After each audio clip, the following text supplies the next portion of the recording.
Hello, hello, everyone. Let's just do some adjustments right here. Okay, I'm back. Okay, first things first, I am under the weather, so you're going to notice some congestion today, and we're going to be okay. That's just how we're doing today. Welcome to Community Fit, and in particular, a reset and restore. I am your host, James, and today, we're going to explore some stuff we've been covering over the last few months, and then how to implement that as a restfulness practice. So, if you've been joining us, if you've been joining us for a while, this is going to be a refresher on some of the stuff we've already covered. But no worries, if you are brand new to reset and restore, we're going to catch you up. We're going to kind of walk you through a lot of the things. So, in order to understand what rest feels like in our nervous system, what being regulated and resourced feels like in the nervous system, we have to experience it. That self-regulation is better experienced than explained. So that's what the first portion of our class is going to be. Here's the invitation. Find a comfortable place to sit. It can be on a couch, it can be in a chair, it can be wherever it is that you'd like. From there, we're going to start off with our nervous system regulation practices. I know I need them today, and I'm going to imagine lots of you out there also need them. So we're going to go through some of my favorites, my best ofs with the nervous system regulation work. If you have others that you prefer, things you've learned in this class, things you've learned elsewhere, feel free to pivot for where I'm going today and do what your nervous system needs. So here is where I'm going to start. I'm going to start with a physiological sigh.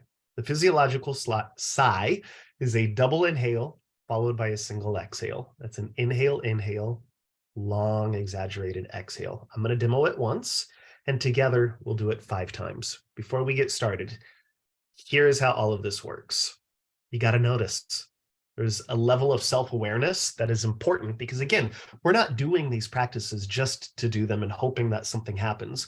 We're doing these practices by first taking an inventory of what it is we're noticing, implementing said practice like a tool, and then noticing on the other side what changes happened. So before we go through the physiological side, just notice in your own body what feels important to notice. Like, where are the red lights going off? Where are the blue lights going off? Meaning, where are the uncomfortable areas and where are the areas of extreme comfort? Notice in your cognitive body, same thing. What's the state there? And also in the emotional body, what's going on there? Then, physiological sigh. Again, I'll demo once. Together, we'll do it 5 times.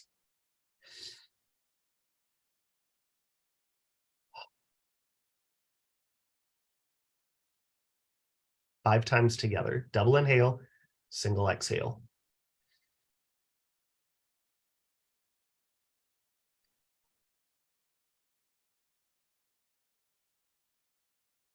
Four more.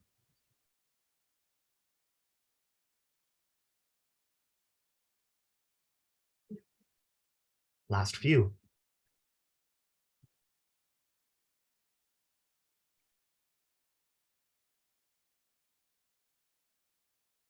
One more.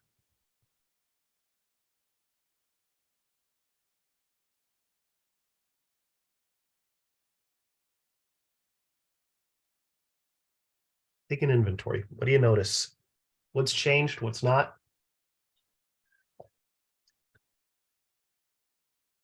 Next practice, orientation, just looking around. Naming the things in your space. Here, that might sound like door, wall, window, plant, books, picture. You're just objectively naming the things to the left of you, above you, behind you.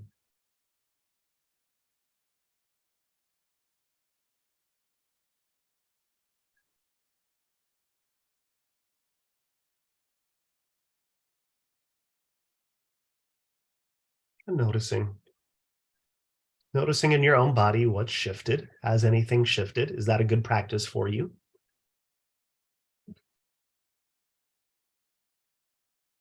From there, self-touch, bringing your hands together. Nice warm hands can either go onto the cheeks, the throat, the chest, belly even. Maybe you want to couple some of these. Maybe there's a physiological sigh mixed with this.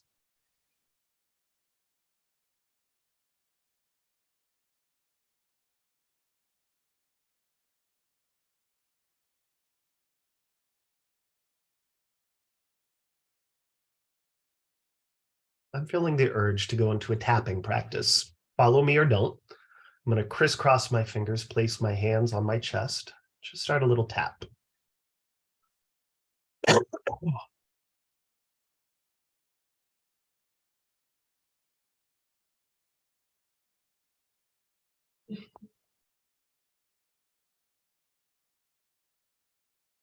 Maybe the other side.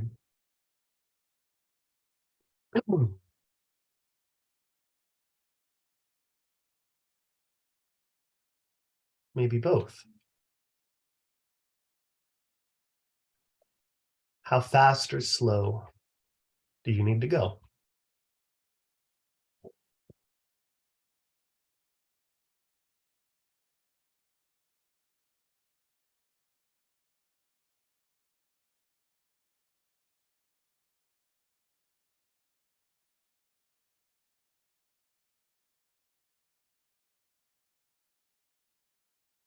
Good. Now, continue if you'd like. If it was me just doing this, I'd be tapping for a lot longer. That one to me is really powerful, but it takes a long time for my body to register, oh, that's self-regulation taking place. So feel free, stick with that one.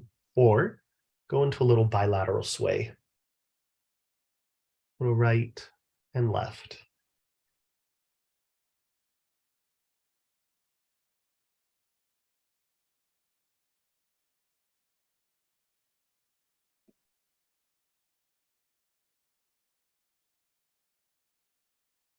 Maybe here a little orientation to go with it.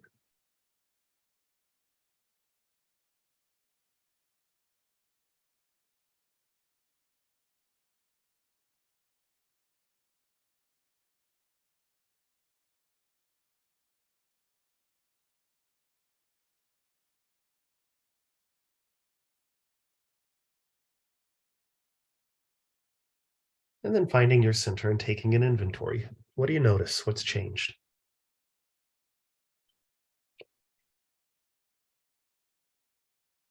From there, moving into some of our tension release practices. I'm going to scooch back a little bit. I'm going to get my hands warmed up.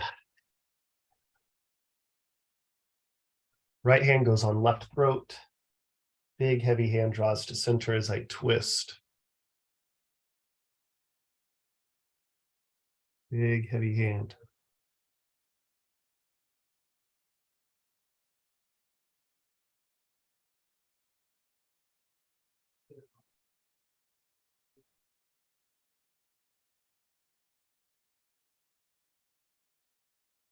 One more each side.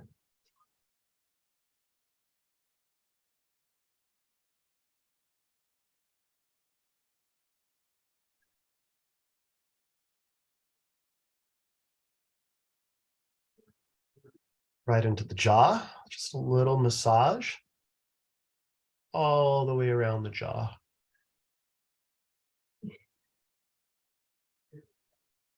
Even below.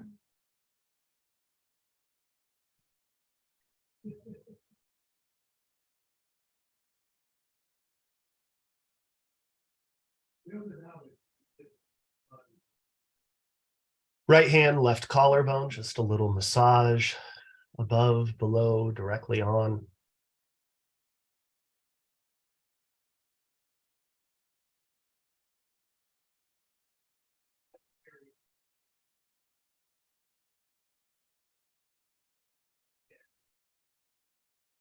And then that hand can go right underneath the armpit and just rest.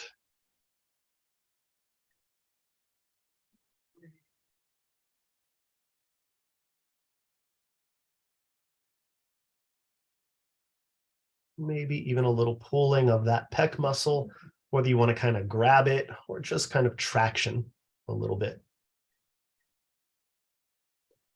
Release and just notice any differences between your left and your right sides. Other side.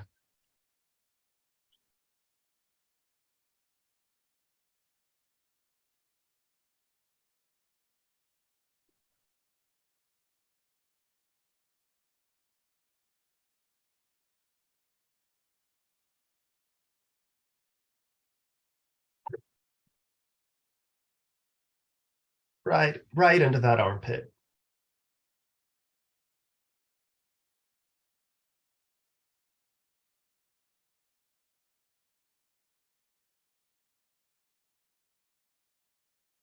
And then a little traction.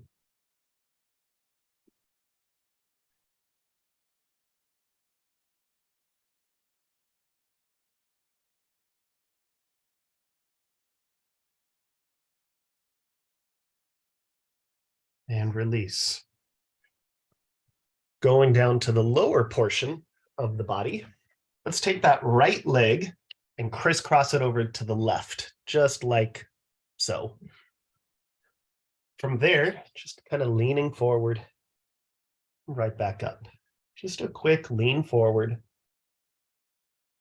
right back up. Toggling forward, rebounding backwards.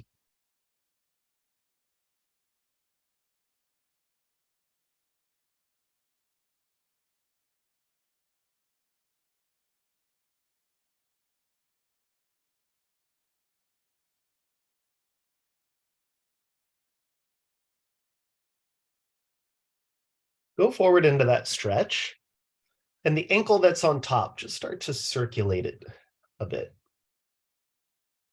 And you go deeper into that stretch.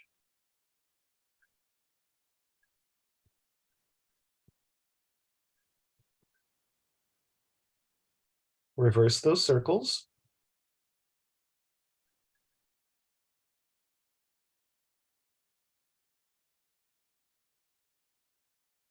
And then sit all the way up. Set that leg down and just notice any differences between your left and your right sides. Pick up the other leg. Same exact protocol here. Just a gentle lean forward and right back up. Zip forward. And there's an up.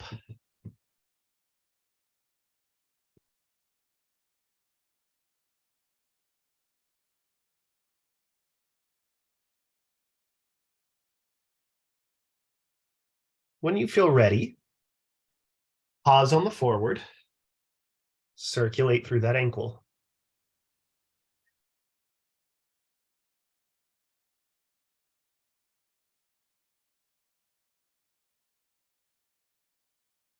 And reverse.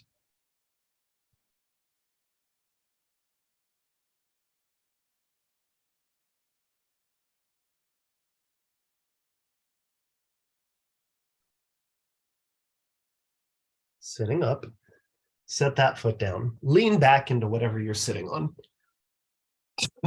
Favorite hand, other hand. Favorite hand closest to you, other hand. Right onto your belly, upper belly. Starting at the top, both hands are going to go to the left, down, over to the right to come back up. Little belly massage. It works best if you're reclined and not having to balance yourself up. You'll notice the abs want to instantly engage if you're up. We want that soft.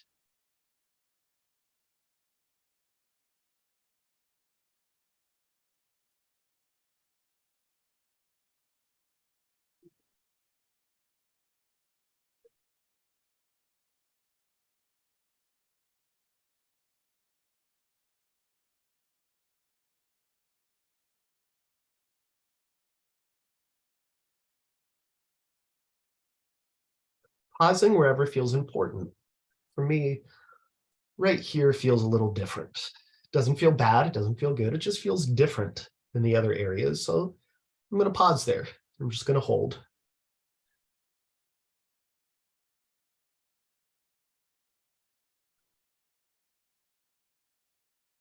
And I'm going to go a little bit more. I'm going to notice anywhere else. Yep, feels a little different there.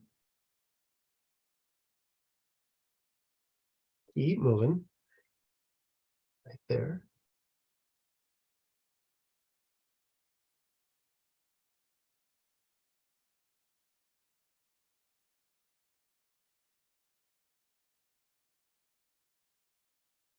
Last circulation.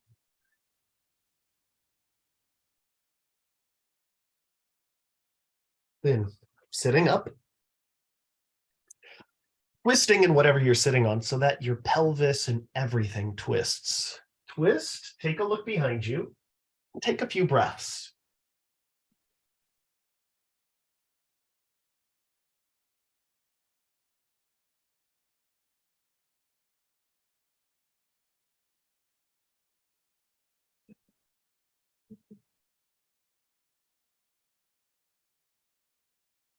Come back to center. Twist the other way.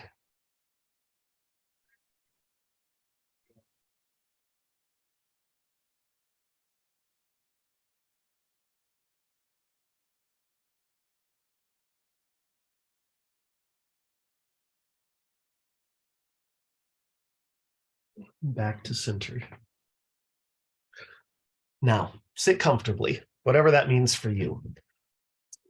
We're going to go into our self-hypnosis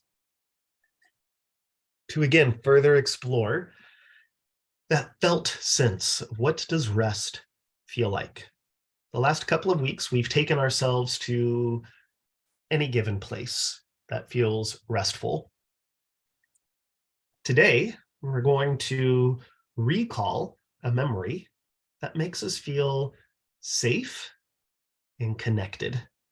A moment in time where you experience a deep sense of feeling safe, whatever that means for you, and a deep sense of feeling connected. Connected could be to a person, a place, an animal, a moment. That's for you to decide. Same meditation, different focus. Sit comfortably. When you're ready, eyes closed is preferred, but if you want to have your eyes open, great. It's a little harder to do. Take a few breaths, whether they are physiological size or just regular breath. Allow yourself to feel the support of what it is you're sitting on. How do you know you're sitting on that versus something else? What's touching your legs?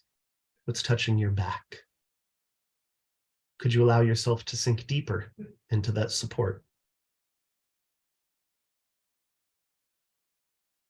In your own imagination, in front of you is a set of 10 steps leading downward to a memory, a wonderful memory in which you feel safe and connected.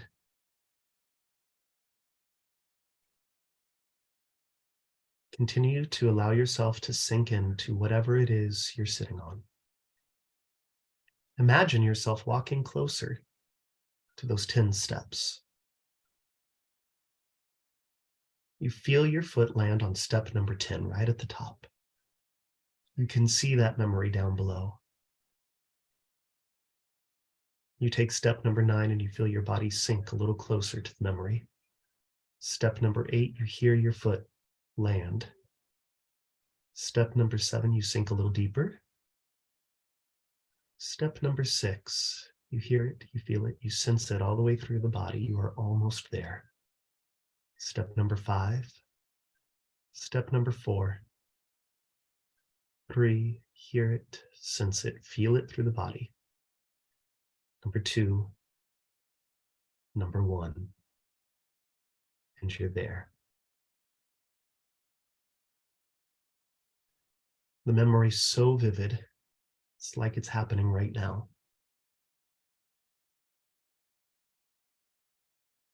Begin to take a look around that memory.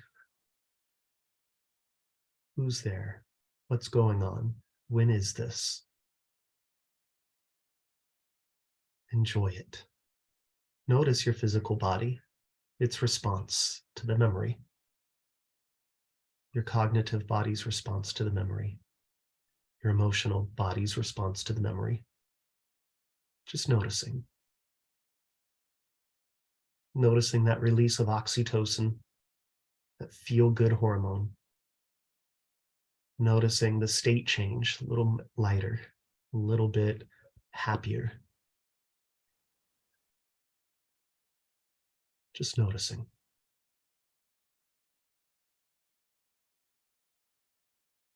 Take in the sights and the sounds.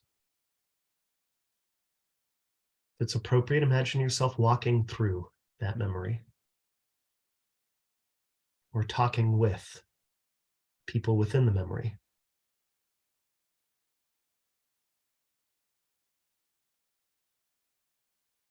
Or simply watching the memory through the eye of your imagination.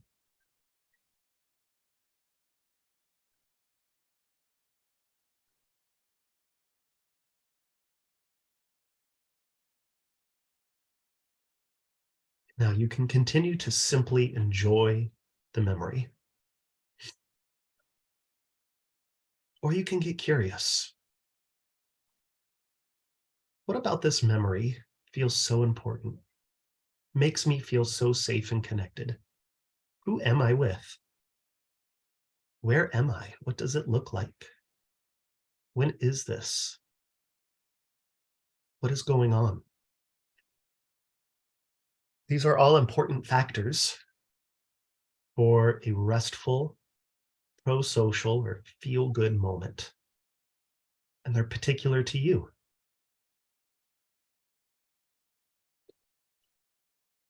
Who am I with? Why do they feel so safe? Why do I feel so connected? Where am I? What about this space, the way it looks, the way it sounds, feels so safe and easily allows me to connect? When is it? What time of day? What time of year? When is this? What's going on? What is so special about what's going on that allows me to feel safe and connected?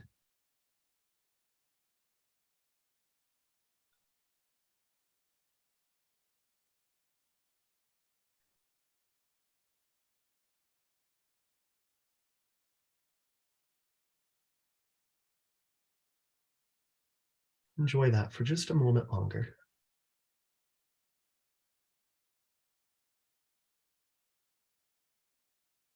And when you're ready,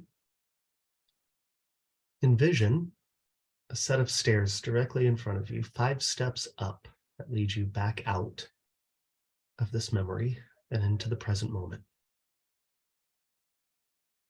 Feel yourself walking closer to those steps. Feeling your foot land on step number 1. Moving upwards to step number 2, 3, 4, all the way up to step number 5. Wiggle your fingers. Adjust yourself in your seat. And when you're ready, open your eyes and orient to the here and now. What looks different? What feels different? What are you noticing differently?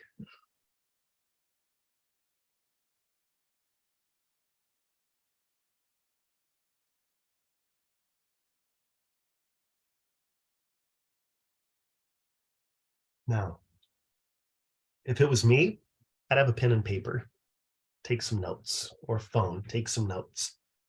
But if memory works best for you, go with that. Writing down or noting for yourself. What are the qualities of a restful place for you? What does it look like? What does it sound like? Is it a beach? Is it a mountain? Is it a party? Or is it alone time on the couch? Is it winter? Is it summer?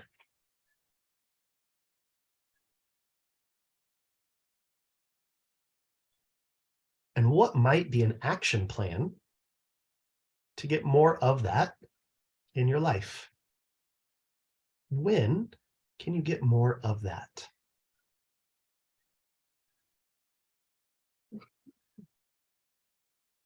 Who are the people that make you feel safe and connected? It may be exact people. It's Bob, Sue, it's fill in the blank. Or it may be character traits, people who make me laugh, people who are honest, people who make eye contact.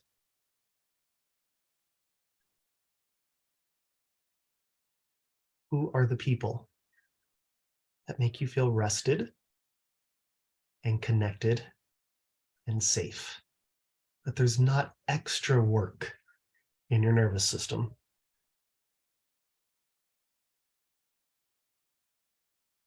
And what might be a plan to get more of that time spent with people into your life?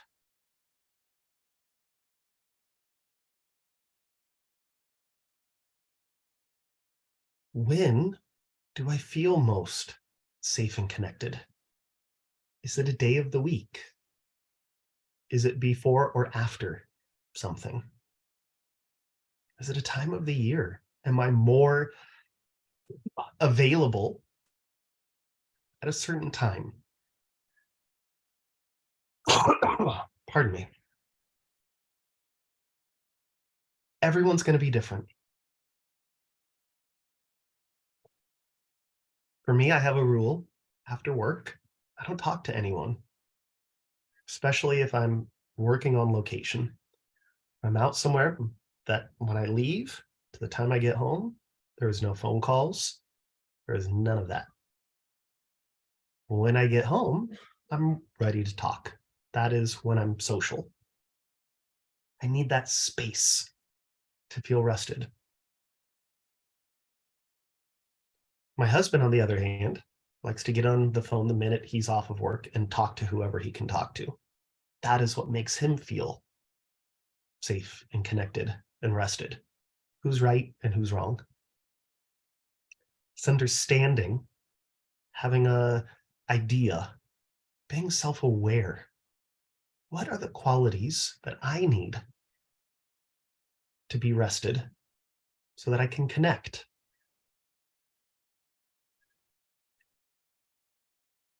Here's a big one. In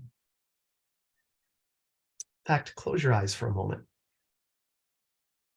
Listen to this word, lonely. Listen to this sentence. I feel lonely. Just notice in your own body how that lands with you. Versus the word solitude. And the sentence, I require solitude. How much solitude do you need? What does that look like? Where are the spaces and places you seek solitude? When do you reach for it?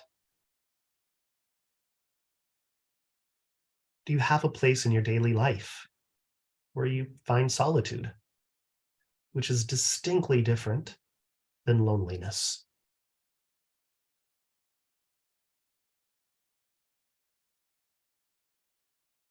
And just noticing. I'll stick around for any questions you might have. Got just a few more classes together. Any questions you might have today or going forward, I would greatly appreciate them popping up in the chat and we can communicate that way, or you can send me an email, james@jamescrater.com. If not, I'll see you soon.